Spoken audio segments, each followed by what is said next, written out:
incriminating. Yeah, okay, yeah, for sure. All right, let me know when you're ready.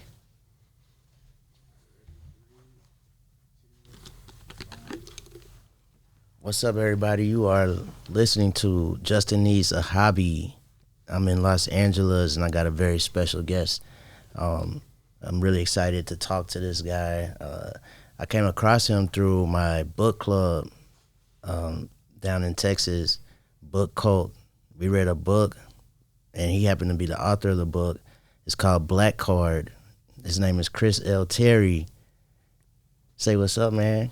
How's it going, everybody? Hey, Justin. Thank you for having me in. Yeah, no doubt. Today, we're going to be talking about writing again. So, like, the thing I want everybody to get out of this podcast is really just, picking up a hobby, picking up something that they enjoy doing and doing it. You know what I'm saying? I just feel like everybody's so stuck right now in this lifestyle of you must work all the time, especially now that, like, with everything that's going on with the economy, it's just really hard to stay on top of things. So everybody's working, everybody's trying to, well, at least we think. I think, hey, everybody's not working, so I don't know what to believe.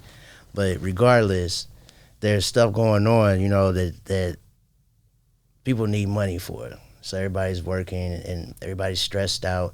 I just feel like people aren't doing enough for themselves to stay busy and to not stay busy, but I'm rambling. They're not doing enough to make themselves happy is what I'm trying to go for here. Like, people need to find something that they enjoy doing and partake in it more, Mm-hmm. And that's why I wanted to talk about writing, because I know for me, like, writing, I don't write a lot, but when I do write, it is a little fun journey, you know what I'm saying? And coming across your book, Black Card, which happened to be, like, I think everybody's, like, favorite book of the year in our book club that we read. Oh, that's nice. Yeah, like, this was, like, one of the first books we read where it was, like, like, hella people were just like, yeah, like they rated it very high, like, everybody. That's wonderful. Yeah, man. So that's like I said, it was the best book that I read that year in the book club. And I was like, and that's how I started following you, and we started interacting and stuff. And you hopped on our book club meeting and stuff, and you were cool. I was like, man, this dude is cool. And another funny thing, and they're gonna hate me for saying this, but, like, that's the you're gonna get Christina mad? Yeah, I'm gonna get her mad. I don't know if I want to see that, but I also want to know what you're about to say. Shout out to Christina Rodriguez and Ben Llewellyn Taylor from Book Club. Yeah, bro. And I'm gonna do an episode with them. The timing hasn't worked out yet, but we're gonna work through that and have them on. But yeah, bro, like, that was, like, the first book club meeting where I realized we had so many girls and that were a part of it, bro. Like, a lot of girls attended that meeting, bro, because they were into you. I was like, they are gonna see I'm just keeping it real in the book club. Like, please don't cancel me or kick me out. You know what I'm saying? But yeah, man, like, you brought a lot of girls to the book club that month, bro. Man, the stereotype is that men don't read, but yeah, I'm not sure how to flip that around this time. Yeah, it sounds like I got pretty girl problems. Yeah, bro. Oh, that's cool. Yeah, that was really fun. I mean, I met a bunch of nice people through that, including you, and it was a wonderful conversation. And yeah, I'm really, really glad I got to do that. I still remember it was some, like, deep pandemic shit, and I'm just in my dining room trying to keep my, like, 5-year-old kid who was 5 at the time from busting in and, like, making noises. We're trying to record, trying to do my job, trying to do a bunch of things all at once. Yeah. That reminds me, you were saying about, it seems like people are really, like, set just on working all the time. Yeah. And I'll be real with you, like, I don't make a ton of money. And one of my kids' friends, his dad is a rich guy. He works for Google. And I remember I was at a birthday party. This was when I was kind of just new to parenting and still figuring some stuff out about professionally and parentally. And I remember talking to the dad and being like, so what do you do when you're not at work? Like, what's your thing you love to do? Because I love to write, right? Mm-hmm. And that was, like, kind of a hobby that was becoming, like, a lifestyle, a job for me more and more. And he's like, what do you mean, man? I just do my job and then, like, come home and smoke weed and buy shit on Amazon or whatever. And I'm like, oh, that's all? And sometimes I feel like, I wish my life was a little more simple like that. It's like if I was just, a dentist, and I was content with that. Then I could come home and like watch The Bachelor or something. Yeah. But that's not how my brain's wired. It's like I had this affliction for this hobby. Yeah, man. So like, how did that all start for you? So like, how did you get into writing, and what prompted it? Yeah. My mom's a librarian, so she always really encouraged me to read. My parents are both kind of hippie-ish types. But it was like the first time I liked doing homework. We had to write a story in third grade. So I was like 8 or 9 years old. And something just clicked. And my mom was like, I see it. Your teacher sees it. I think you see it too. You might not realize it yet because you're, 8. But I think this is your thing. Keep doing it. So I had encouragement right away. Nice. I also have one of those shitty personalities where like if I'm not into something, I'm either like 100% in or 0%. Yeah. So I was getting A's in English class and then like a C- if I was lucky in, say, math or science. Mm-hmm. Yeah, so when I'm passionate about something, I'm all in. And for me, it's pretty much always been writing.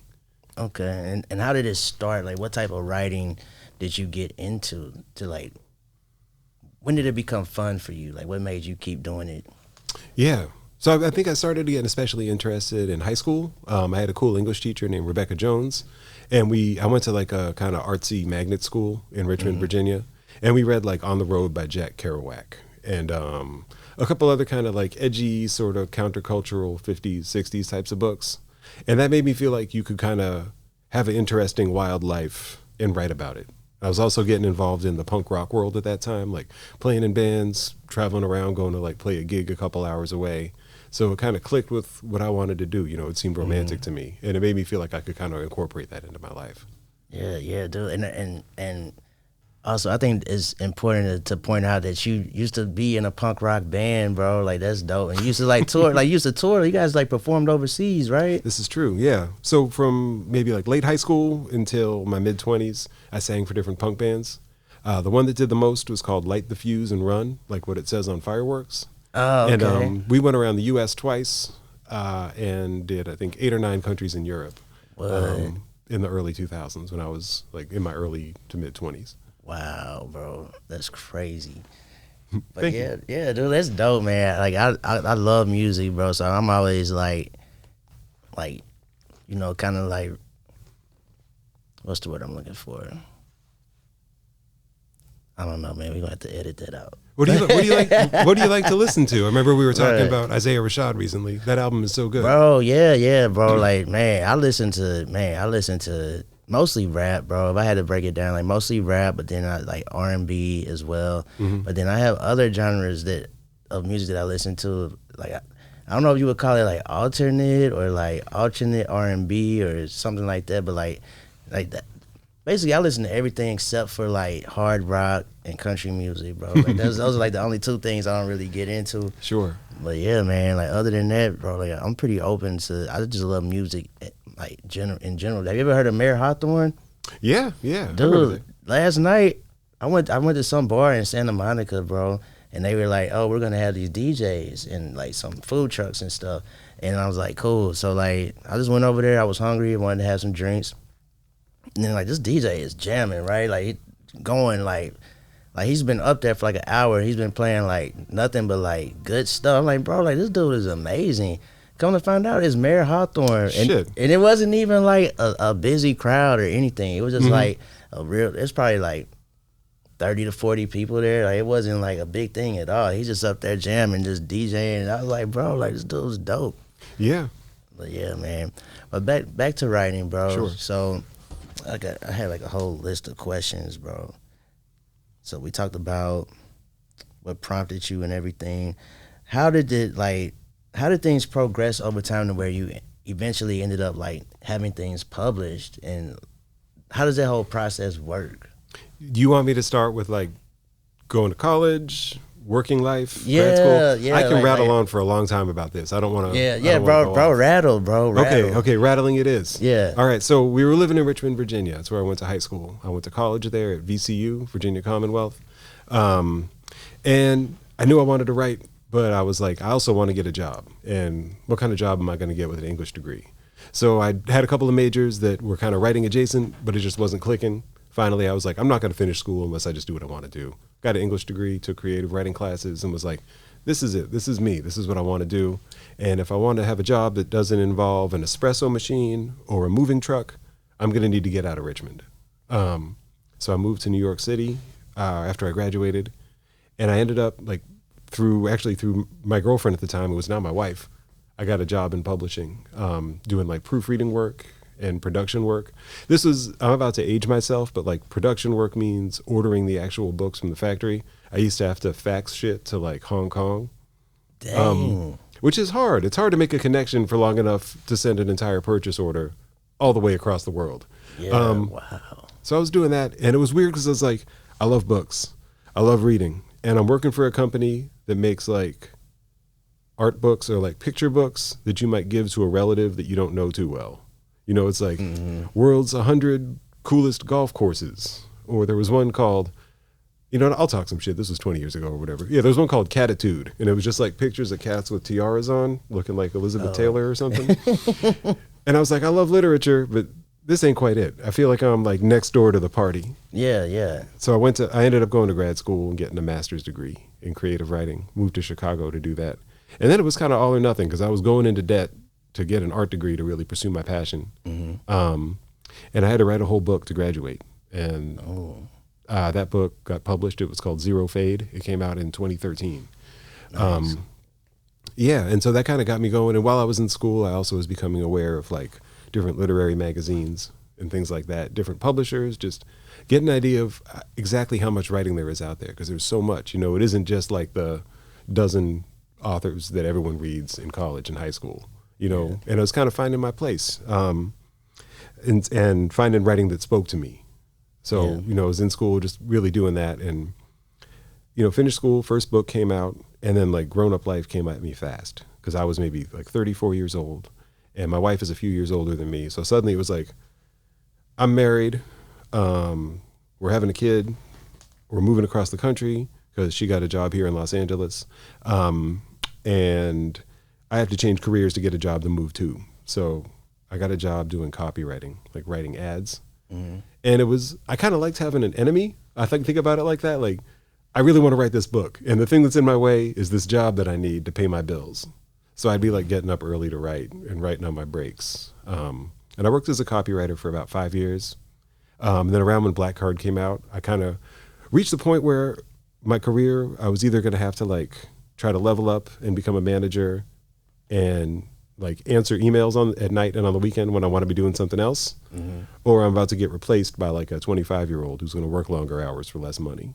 So to be real, like column B basically happened. I got laid off right as Black Card was coming out. This is in 2019. And I've been doing freelance stuff ever since. So I that was a long ass answer to your question. Like, no, that's dope. That's dope, bro. Like, yeah, because like it takes you on the whole journey as to like how you just, you know, kind of started, you know, from school, then it just kind of like snowballed into other things. And sometimes it's because of different life things happen to make you really make that jump and really just go hard. Yeah, I'm a little bit like risk averse. You know, we had a lot of unemployment in my family when I was growing up, and I don't want to be that dad that doesn't have a job. Right. So, you know, there were times where maybe I was holding on to things that weren't really serving me. Yeah. You know? Yeah. Sometimes you got to get someone else has to like push you into the pool. Yeah. So like, what type of writing styles do you dwell in? Like, I know that like Black Card was a fiction book.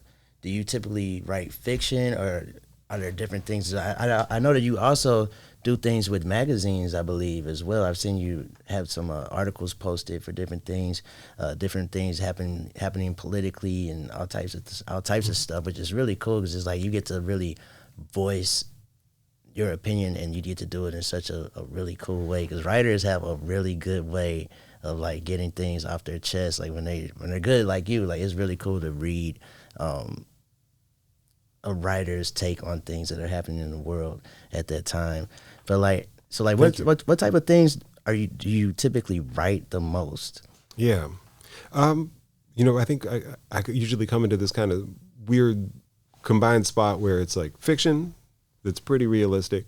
It usually has like a first person narrator with a strong sense of humor, or it's like in a close third person, so it's like you're on the main character's shoulder, but not all the way in their brain. And sometimes it has something to do with pop culture. You know, I'm a music nerd, and I don't know. I'm really intrigued by the way that like pop culture can kind of help you form your identity, like how your taste can speak to who you are, and even how who you are like can inform your taste. How that kind of give and take. Yeah, I think that came. So I have a black dad and a white mom, and like I was trying to figure out, that going through that kind of tragic mulatto biracial type of shit, and also being like, and my black dad likes rock and roll music, and my white mom is listening to Bob Marley at home, and like this is the '90s, and people are like, if you're white, you listen to rock. If you're black, you listen to rap. And I'm like, oh fuck, what do I do? I like them both. So anyway, that's why I'm real interested in pop culture and how that kind of informs who you are. So yeah, fiction, funny, some pop culture, and usually something weird. Like in Black Card, there's the imaginary friend element. I hope I'm not spoiling it for anybody. And in the book I'm working on now, it's like a horror book, a horror story about a haunted house. That's gonna be lit. I hope so. I think I finally crossed.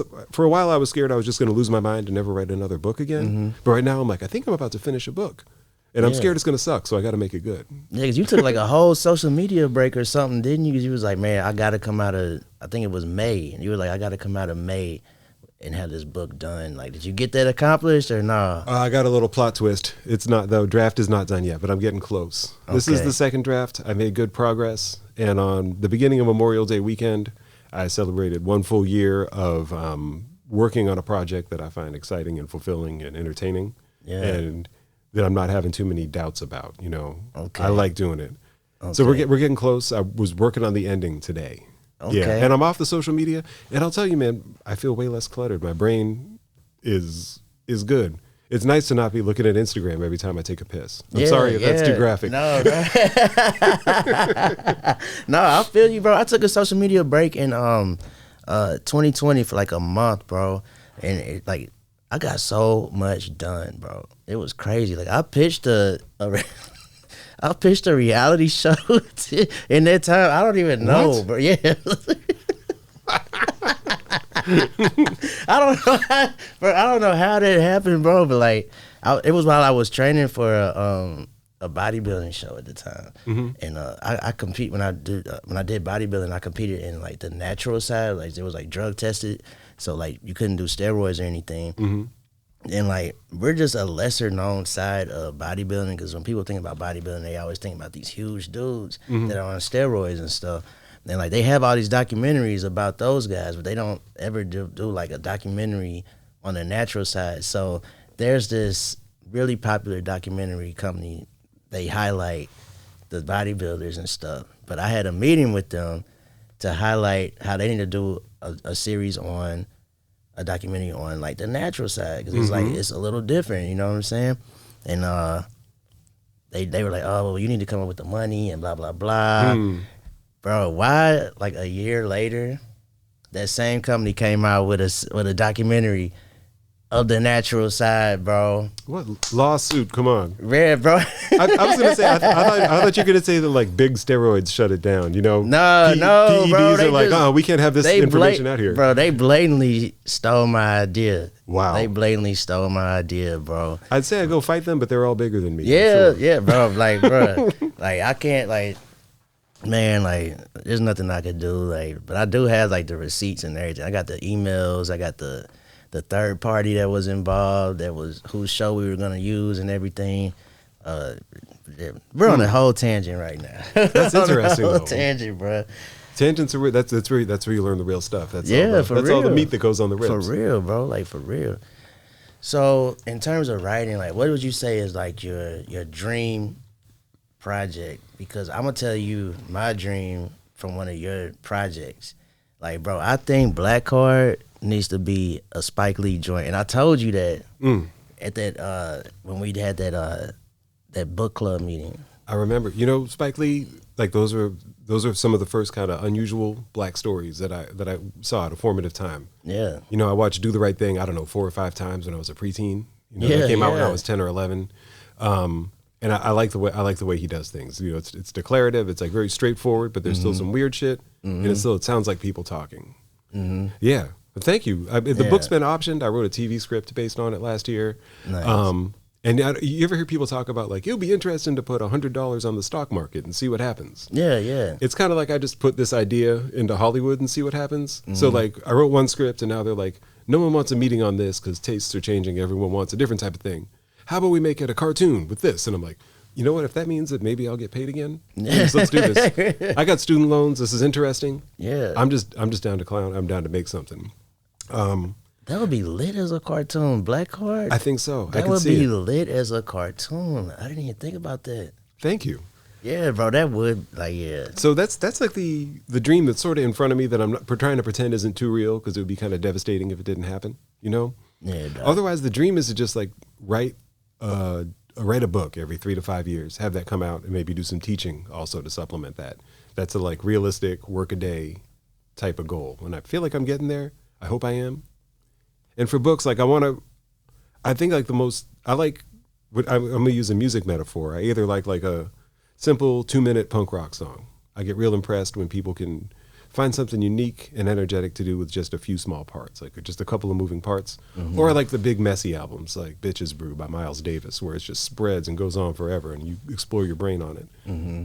I'd like to just perfect writing short, simple stuff. Really? Trying to do less, because I got so many words in my brain. I just want to choose the right ones. I hear that. So like, write less and short, like, so not novels or like. I mean, I want to write like a 250-page banger instead of a 500-page like. Not like a Harry Potter series with these books like that. Yeah, the cinder blocks. Yeah, okay. Yeah, those are bangers though. Those are bangers. I've never read them. I've never even seen a Harry Potter movie, bro. So I don't even know. I know I'm missing out, but it is what it is. I'm missing out on a lot of things. Like do you watch Stranger Things? I haven't dug into season 4 yet, but yeah. Yeah, okay. So apparently, like yesterday, I was not eating, but hanging out with somebody that was on Stranger Things. I didn't have any idea who he was. That's a weird thing about living in Los Angeles. I've definitely like encountered people, and I'm just like, this person looks familiar. No, it couldn't be. They're right here in front of me. They're not on TV. Yeah. Yeah. It's crazy, bro. And what's wild is like I met these two people before that were telling me that exact thing because I was so surprised that Mayor Hawthorne was playing at this, like DJing at this thing, and I was like, bro, like why isn't anybody here? They were like, oh, bro, that happens all the time. Like I meet so many celebrities in random places, and literally like 10 minutes later, I'm sitting on the couch and like this dude. He's like, hey, can me and my friend sit on this couch with you? Because it was like 3 couches, kind of circular, like in this room, kind of facing each other. And I was like, sure, man, go for it. And he was like, what do you do? I'll tell him what I do. And I was like, what do you do? He's like, oh, I'm an actor. I was like, oh, have you been anything that I may have seen? He's like, oh, Stranger Things. I'm like, bro, like that's literally what everybody's been talking about. I guess the new season just came out or something. Yeah. Like I haven't ever watched it, so. Actually, I did try to watch it. I think I tried like 2 episodes and I didn't get it. And I was just like, I'm done.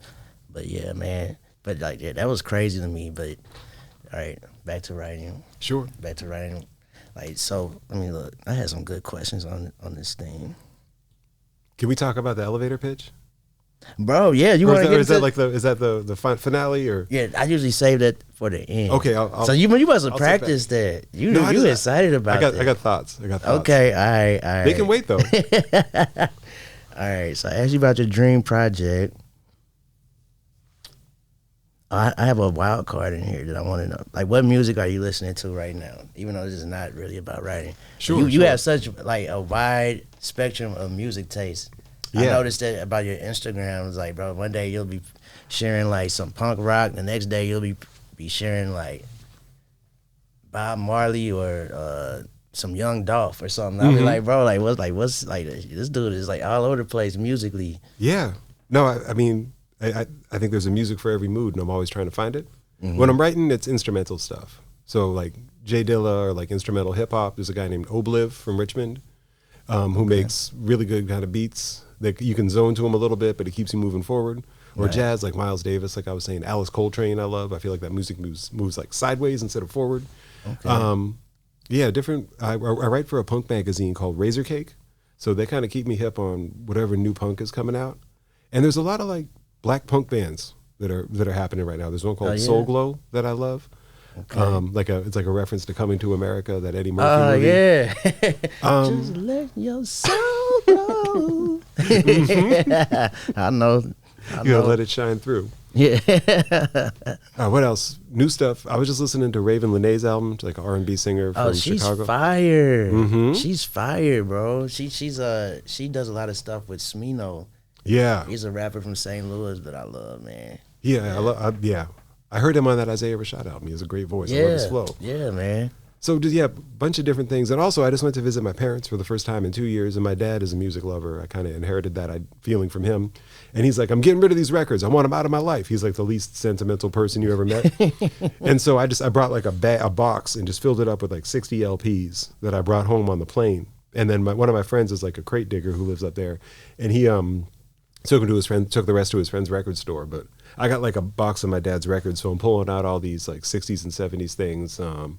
Like some Chicago blues, like Junior Wells, and then like 70s rock type of shit, like Santana, some of that Smokey Robinson, Quiet Storm stuff. A lot of boomer music right now. Yeah. That's what's up, bro. That's what's up.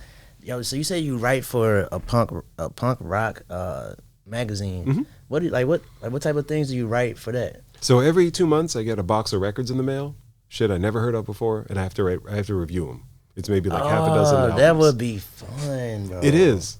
The hardest part is when it's like, it's just okay. And you don't want to like crush somebody's dreams and be like, this shit's boring. And then it's kind of like, yeah. But there's always interesting stuff. And, it gives me a chance to try to just find an angle on things, which is, when you're writing, you got to have like your own strong POV on something. Otherwise, it's just like sipping weak tea. And that's something that's like, there's got to be a super skill to have as a writer, like to be able to tell somebody in a nice way that their music is not good. Like you have to be able to finesse those words, right? You know what I mean? Without it's like being mean to somebody without being mean to somebody. Like, bro, like how can I nicely tell you that you suck? You know what I'm saying? Like, yeah. I usually I don't go off unless it's something that like offends me personally. If it's racist or something, then I'm not going to hold my tongue. But if it's just like this is some 17-year-olds and they're just not that good, I want them to keep doing it. I want to hear what they're doing when they're 20. So I'm gonna focus on the good stuff. And sometimes the things you leave out can tell people things also. What you don't say, says a lot. What you don't say says a lot. Mm-hmm. Dang. But then sometimes I also just clown the hell out of something and then sleep on it for a couple days and then delete most of the clowning. And I feel like the tone still stays in there. Like I got this record that was bad and the dude is singing on the cover and he's got his hands over his ears. I'm like, I want to fucking cover my ears too when I listen to this music. Wow. Do I leave that in the review and like burn this guy just for some laughs? Is that fair? I don't know. Man, that's wild. Actually, I admit I left that line in there and I just turned that review in 2 hours ago. So, oh wow! Yeah, well, if anyone from it's like a German album. If anyone from Germany shows up and kicks my ass, you'll know why. Dang. All right, bro. I think we got to get to we're running out of time, which sucks. I wish we had more time, bro. I'm not going to be the LA dude that blames traffic. I'm not going to be the workaday guy that blames his job. I'm just very sorry that I was late. No, bro, it's all good. I was late getting here. We had to cut our interview short too because for the same reason. But yo, like I just want to say thanks so much for coming, bro. But first, I do need your elevator pitch, bro, in 60 seconds or less. And I have all my guests do this. Sell whoever's listening on writing. Like there's somebody that's listening right now who's probably been told they're a decent writer by their former teachers or something, and maybe they enjoy doodling here and there, or diddling. I don't even know what the word is. Diddling, dabbling. Yeah, diddling, dabbling. Dip, diving. So what would you tell this person to get them to jump into the pool? Okay. So first off, I can't be out here recruiting writers. This country needs nurses, teachers, firefighters. Yo, you right. Society is not waiting on anybody. Doesn't need somebody to write a book. So if you want to do it, you feel compelled to do it. It's like an affliction. It's like a compulsion. It's something but you shouldn't try to treat it. You should just try to do it. If you feel called to do this, if you feel compelled to do it, by all means, write. You're going to feel like a better person. You're going to feel like you had some time in your head. And you got to explore your own ideas. You got to express yourself. And you can even just keep it to yourself. You don't have to share it with anybody. Or you can put it out into the world. This is just you spending time in your head, becoming a more balanced, better person. And the rest of your life, you're going to go through the rest of your day knowing that you've got that. That's the thing that you have, and it can't be taken away from you by, other responsibilities, be it work, family, whatever. So that's my pitch. It's going to make you feel like a more complete person. And also, I tell students, it isn't just like that you're trying to write a book. You're also learning how to formulate thoughts and become a better communicator. And, there's always use for someone who's a good writer. Like, that's always a good extra skill to have that'll make you more valuable in whatever you're doing. Absolutely, bro. And it's like you said something that like you can write without having the intent of anybody ever reading it. That's deep. That's perfect, bro. So you can want that best-selling novel, but sometimes there's gonna be some scary, hard to share stuff in that book, even if it's straight up fiction. Just the emotions you're accessing are going to be difficult ones that you might not want to put out there. So I always tell my students, and I think about this too, it's like, just because you put it down in that Google Doc or in that Word document or in your Notes app, it's not going to automatically have 2 covers and be on the shelf at Barnes & Noble, right? There's going to be a few steps between now and then. So get it down and then see what you can do with it. It's like when you get that toothpaste out the tube. You can't go back, but you can maybe wipe some of it away. Right, right. Yeah. Well, yo, man, where can the people get a hold of you so they can go check out the books that you've written? I haven't read the first one. What was it called? Zero Fade. Zero Fade. I haven't read Zero Fade, but I love the name. Thank you. But but Black Card, definitely great book, man. I learned a lot. In that book. Like it was cool that you were able to write a book that had a great story, something that was super relatable in so many different ways. But then also like the fact that like I learned a lot in it. You know what I'm saying? Like for people who are mixed race, a biracial. I don't know. Is mixed race? Saying mixed race, is that like a no term? I think the most popular one right now is multiracial. Because by now, like people my age are having kids, and then the kid's not just biracial anymore. Yeah. So yeah, all right, multiracial, bro. I learned a lot from that book that I hadn't even thought about. I was like, oh man, I did that before. Like I felt bad. I was like, bro, I did that before to somebody who was multiracial. So it was like, bro, like that's lit. Definitely go get Black Card. But yo, how can everybody get a hold of you, bro?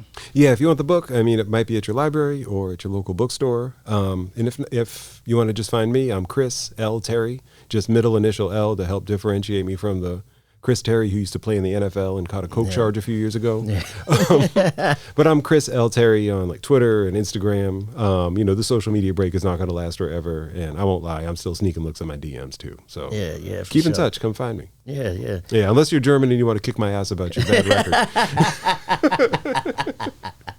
Yes, sir. All right, y'all. Well, definitely look up Chris. I'm excited for the new novel he has coming out. Horror, man. That's going to be fun. I got to finish it, and then I got to sell it. There's no guarantee that it's coming out. All right, it's a big leap of faith. All right. I believe it's going to be good. Thank you. I think it's going to be good. I'm calling it right here. This book is going to be good enough to hit the shelves for sure. Thank you very much. Yes, sir. Justin, it's been great talking to you. Great to meet you in person also. Great, Chris. Finally got to meet in person. This has been awesome. You are way taller than I expected, bro. Oh, really?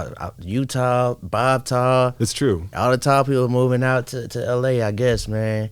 Yeah, this place is like a funny mirror. Yeah. Cool. All right, y'all. Thanks for listening. We'll see you next time. Justin needs a hobby. Peace.